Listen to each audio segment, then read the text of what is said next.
السلام عليكم طلبة تالتة ثانوي حبايب قلبي، عاملين ايه؟ هنبدأ مع بعض حل كتاب الامتحان وبإذن الله هنخلصه للآخر. في حصة النهاردة هنحل من السؤال 1 لسؤال 22. يلا بينا نشوف أول سؤال. أول سؤال بيقولك في أي من الدوائر الكهربية التالية يعبر اتجاه الأسهم بشكل صحيح عن الاتجاه الاصطلاحي للتيار. الاتجاه الاصطلاحي حركة الإلكترونات فيه بتكون من الموجب للسالب، وده خارج البطارية،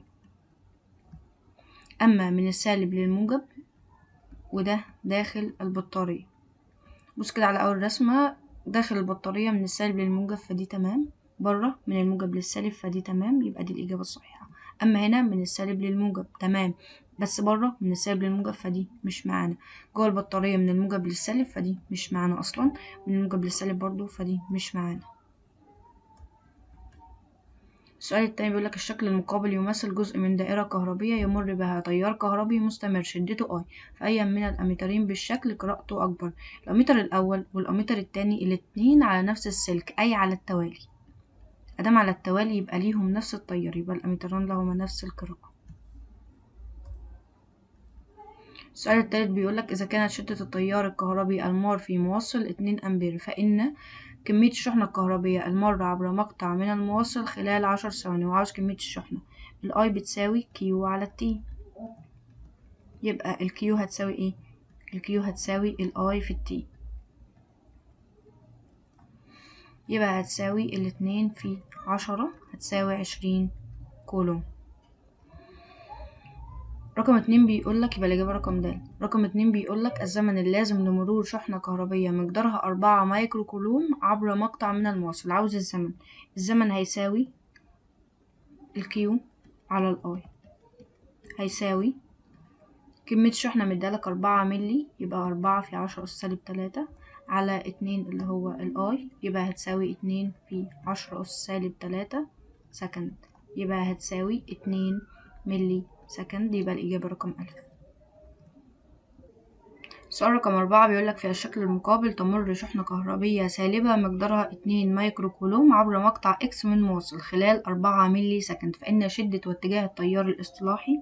تعال نجيب شدة التيار. الأي بتساوي الكيو على التي، هتساوي 2 هنضربها في 10 أس سالب 6 علشان هي بالمايكرو، على الزمن اللي هو 4 هنضربه في 10 أس سالب 3 علشان هو بالملي، هتساوي نص في 10 أس سالب 3 أمبير، هتساوي نص ملي أمبير.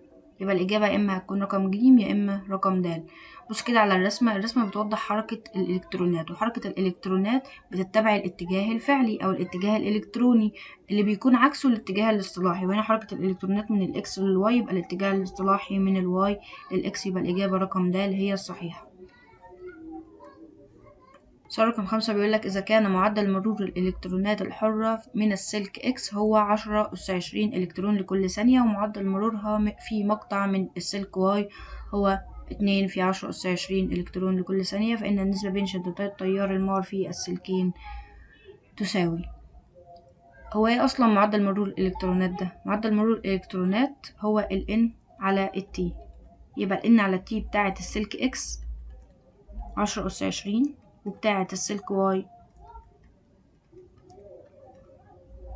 2 في 10 أس 20، والأي بتساوي الكيو على التي، وأنا عندي إمكانية إن أفك الكيو لأن إي على التي، والإي ده ثابت، يبقى النسبة بتاعة الأي إكس للأي واي هتساوي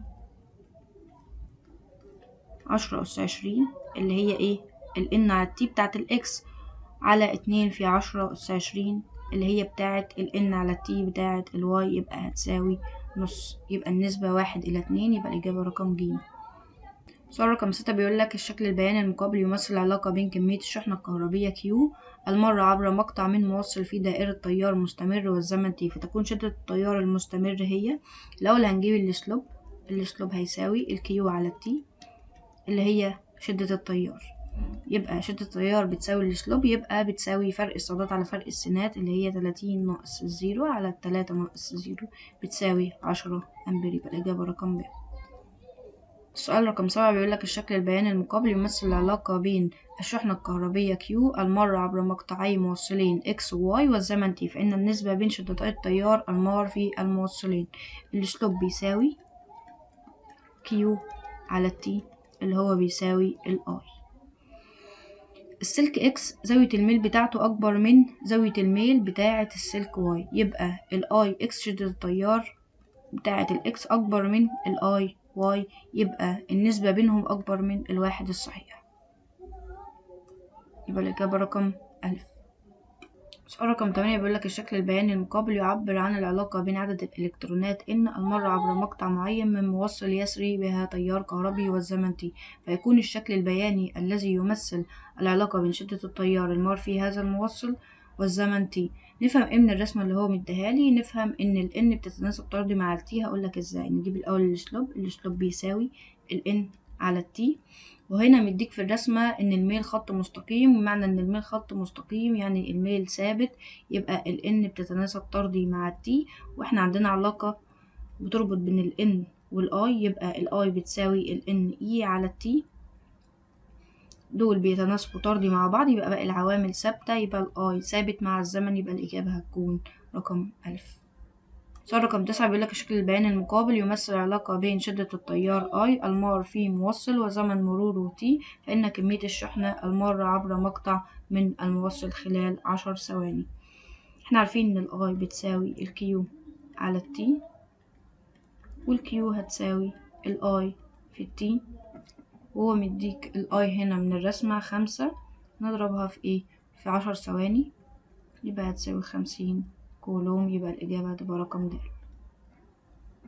سؤال رقم 10 بيقولك الشكل المقابل يمثل شحنة 2 مايكرو كولوم تدور بتردد 1000 هرتز في مسار دائري منتظم، فإن شدة التيار الناشئ عن دوران الشحنة تساوي. احنا عارفين ان ال I بتساوي Q على T، بس الزمن هنا هيكون الزمن الدوري، لأن الزمن اللازم لعمل دورة كاملة هو الزمن الدوري، يبقى ال I هتساوي ال Q على ال T اللي هو الزمن الدوري. هو مديك هنا التردد، والتردد بيساوي 1 على الزمن الدوري، يبقى التردد بيساوي 1 على الزمن الدوري، يبقى هنعوض تعويض مباشر، يبقى ال I هتساوي، هنشيل الزمن الدوري اللي هو 1 على ال T ماشي عشان هي مقسومة، يبقى هنقول التردد في كمية الشحنة يعني هتساوي 2، وهنضربها في 10 أس سالب 6 علشان هي بالمايكرو في 1000 هرتز، هتساوي، هنحسبها بالكالكليتر هتطلع 2 في 10 أس سالب 3، هتبقى أمبير، يبقى هتساوي 2 ملي أمبير، يبقى الإجابة رقم ب. سؤال رقم 11 بيقولك في الشكلين المقابلين جسمان X و Y يحملان شحنتين كهربيتين مقدارهما Q و 2Q على الترتيب، يدوران في مسارين دائريين، فإن النسبة بين شدتي التيارين الناتجين عن دوران الجسمين.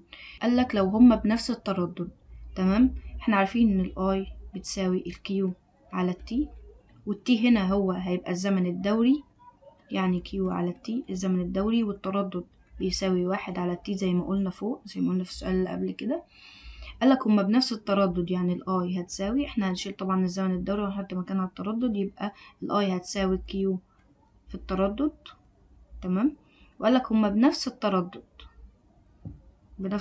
يبقى النسبة بتاعة ال I X على ال I Y هتساوي كمية الشحنة اللي هي Q X على Q Y، وهنا التردد ثابت في الاتنين، يعني مش هنعمل بيه حاجة. كمية الشحنة قالك بتاعت ال X Q، بتاعت ال Y 2 Q هتروح مع Q، هتبقى النسبة 1/2، يبقى الإجابة هتبقى رقم ب. رقم 2 بيقولك لو هما بنفس السرعة الخطية، والسرعة الخطية بتساوي المحيط على الزمن الدوري، يبقى الزمن الدوري اللي هو T هيساوي المحيط اللي هو 2 باي R على السرعة، والI بتساوي Q على T اللي هو الزمن الدوري، هنشيلها ونعوض عنها بإيه؟ بالقانون ده، يبقى هتساوي Q 2 باي R، والV هتبقى فوق. هو قالك بنفس السرعة الخطية، يبقى الV ثابتة وال2 باي R قيمة ثابتة، يبقى بالنسبة بتاع ال IX بالنسبة لل IY هتساوي ال QX على ال QY في ال RY على ال RX، يبقى هتساوي ال Q على 2Q في ال R بتاعت الار بتاعت الواي هتبقى ار، والار بتاعت الاكس 2 ار في الرسمة اللي فوق، يبقى هتساوي دي هتروح مع دي ودي هتروح مع دي، هتساوي ربع. يبقى النسبة 1/4، يبقى الإجابة هتبقى رقم د.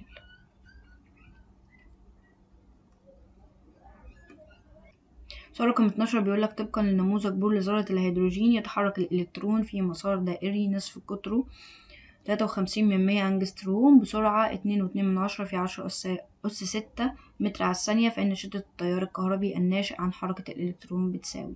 هو مديك هنا نص القطر، مديهولك بالأنجستروم، هنحوله هنضرب في 10 أس -10 عشان تتحول للمتر، ومديك السرعة 2.2 في 10 أس 6 متر على الثانية. احنا عارفين ان الاي بتساوي كيو على تي، والتي اللي هو الزمن الدوري، وجبنا الزمن الدوري في السؤال اللي فات ان هو بيساوي المحيط على السرعة اللي هو 2 باي ار على الفي، وعوضنا منها وجبنا ان الاي بتساوي كيو في الفي على 2 باي ار. ده القانون اللي هنشتغل بيه. وكمية الشحنة هو مش مديهالك، بس احنا عارفين ان كمية الشحنة بتساوي الكيو بتساوي الN في الإي، وقالك هنا ذرة الهيدروجين، وذرة الهيدروجين فيها إلكترون واحد، يبقى هتبقى 1 في شحنة الإلكترون، يعني هتساوي 1.6 في 10 أس -19. يبقى الآي هتساوي 1.6 في 10 أس -19 في السرعة اللي هي 2.2 في 10 أس 6 على 2 باي في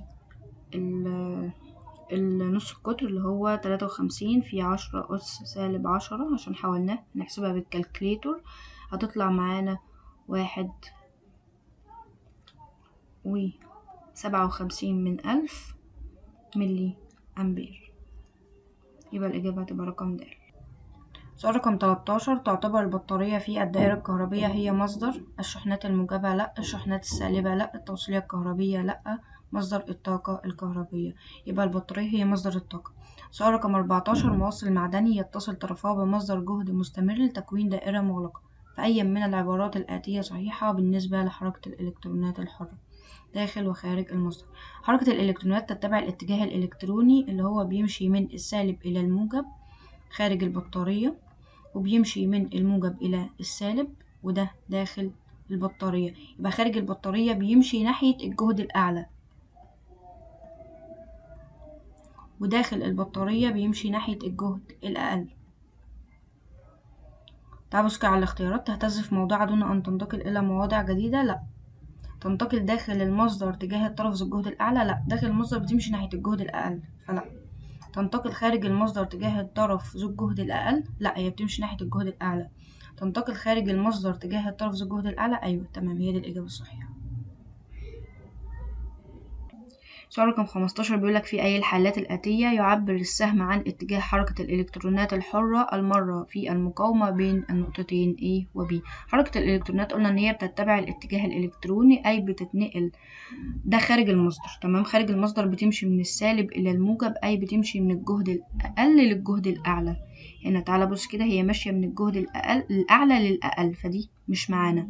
ماشية من الجهد الأعلى للأقل، فدي برضو مش معانا. من الجهد الأقل للجهد الأعلى، فدي تمام. هنا من الجهد الأعلى للأقل، فدي مش معانا. يبقى الإجابة الصحيحة إيه؟ رقم ج. سؤال رقم 16 بيقولك في الشكل المقابل يكون الشغل المبذول لتمر شحنة مقدارها 4 كولوم بين النقطتين X و Y. هو الشغل المبذول اللي هو W، واحنا عارفين ان ال V بتساوي W على Q. ال V اللي هو فرق الجهد، ويبقى ال W اللي هو الشغل بيساوي ال V في Q. فرق الجهد في كمية الشحنة، والفرق الجهد بيساوي، هو مش مدولك بس مديك الرسمة، بيساوي فرق الجهد الأعلى ال V اللي هو بتاعة الجهد الأعلى ناقص V للجهد الأقل، يعني بتساوي 15 ناقص -5 هتساوي 20. يبقى الشغل المبذول هتساوي 20 في كمية الشحنة اللي هي 4 هتساوي 80 جول. يبقى الإجابة رقم د. سؤال رقم 17 بيقولك فرق الجهد بين نقطتين عندما يلزم بذل شغل 30 جول لنقل شحنة كهربية 10 كولوم.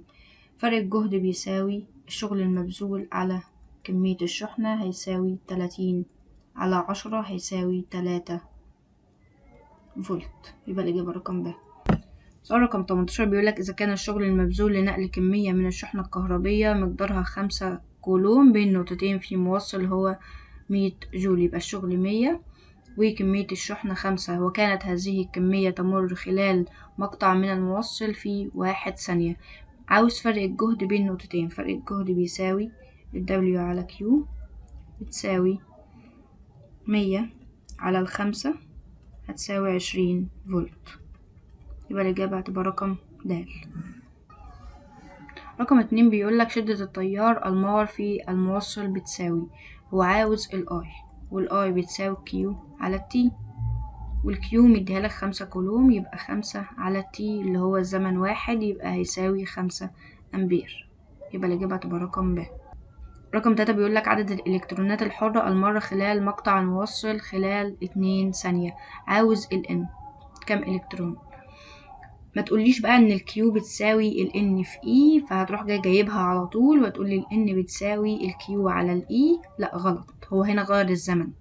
تمام، غير الزمن، فاحنا هنشتغل بالاي، يبقى الاي بتساوي ال NE على التي، هنشتغل بعلاقة فيها الزمن. تمام، يبقى ال N هتساوي ال IT على ال E. الاي فوق جبناها 5 في الزمن اللي هو 2 على شحنة الإلكترون اللي هي 1.6 في 10 أس سالب 19. هنحسبها بالآلة الحاسبة هتطلع معانا 6.25 في 10 أس 19، يبقى الإجابة هتبقى رقم ج. سؤال رقم 19 بيقولك الكولوم يساوي كمية الشحنة الكهربية التي. رقم أ بيقولك إذا مرت خلال مقطع من موصل في زمن قدره 5 ثانية كانت شدة التيار المار في الموصل 50. تعبس كده، الآي بتساوي الكيو على التي، يبقى الكيو هتساوي الآي في التي، يبقى هتساوي 50 في 5 هتساوي 250 كولوم، فدي غلط علشان هو قالك الكولوم الواحد يساوي. رقم ب بيقولك إذا مرت خلال مقطع من موصل في زمن قدره 50 كانت شدة التيار نص، يبقى هنضرب النص في 50 هتطلع 25 كولوم، فدي برضو مش معانا. رقم ج بيقولك تحتاج إلى شغل قدره 5 جول لنقلها بين نقطتين فرق الجهد بينهما نص فولت. احنا عارفين إن ال V بتساوي ال W على ال Q، يبقى ال Q هتساوي ايه؟ ال Q هتساوي ال W على ال V، هتساوي 5 اللي هو الشغل على نص هتساوي 10 كولوم، فدي مش معانا برضو عشان هو قالك الكولوم الواحد. رقم د بيقولك تحتاج إلى شغل قدره 5/100 جول لنقلها بين نقطتين فرق الجهد بينهما 5/100، يبقى ال Q هتساوي ال W على ال V اللي هي 5/100 على 5/100 فهتبقى بتساوي 1 كولوم، يبقى رقم د هي الإجابة الصحيحة. سؤال رقم 20 بيقولك إذا كان الشغل المبذول لنقل 10 أس 20 إلكترون بين طرفي الموصل A يساوي 10 جول، والشغل المبذول لنقل 4 في 10 أس 20 إلكترون بين طرفي الموصل B 20 جول، فإن النسبة بين فرق الجهد بين طرفي كل من الموصلين، فرق الجهد بيساوي ال W على Q، وهو مديك هنا عدد الإلكترونات، مديك كام إلكترون ومديك الشغل، يبقى هنفك هنا كمية الشحنة ل NE، يبقى ال W بتساوي N في E، وال E هنا ثابت، يبقى العلاقة بين ال VA لل VB هتساوي ال W بتاعة ال A، الشغل بتاع ال A على الشغل بتاع ال B مضروب في عدد الإلكترونات بتاع ال B على عدد الإلكترونات بتاع ال A، هتساوي 10 على 20 في 4 في 10 أس 20 على 10 أس 20 هتساوي 2، يبقى النسبة هتبقى 2:1، يبقى الإجابة هتبقى رقم ب. سؤال 21 بيقولك أي من الأشكال البيانية التالية يمثل العلاقة بين فرق الجهد V بين طرفي موصل يسري به تيار مستمر والزمن T. قالك تيار مستمر. تيار مستمر يعني بيجي من بطارية. تيار مستمر يعني بيجي من بطارية، والبطارية جهدها ثابت. جهدها ثابت يعني العلاقة بين ال V وال T علاقة ثابتة. يعني العلاقة بين ال V وال T علاقة ايه؟ علاقة ثابتة. يبقى رقم ألف هي الإجابة الصحيحة. سؤال رقم 22 بيقولك أي الأشكال البيانية الآتية يمثل العلاقة بين الشغل المبذول W لنقل شحنة كهربية بين نقطتين فرق الجهد بينهما ثابت وكمية هذه الشحنة Q. احنا عارفين ان ال V بتساوي ال W على Q، وال W بتساوي V في Q، وقالك فرق الجهد ثابت، يبقى العلاقة بين ال W وال Q علاقة طردية. يبقى ال W وال Q علاقة ايه؟ طردية. يبقى الإجابة هتبقى رقم ج.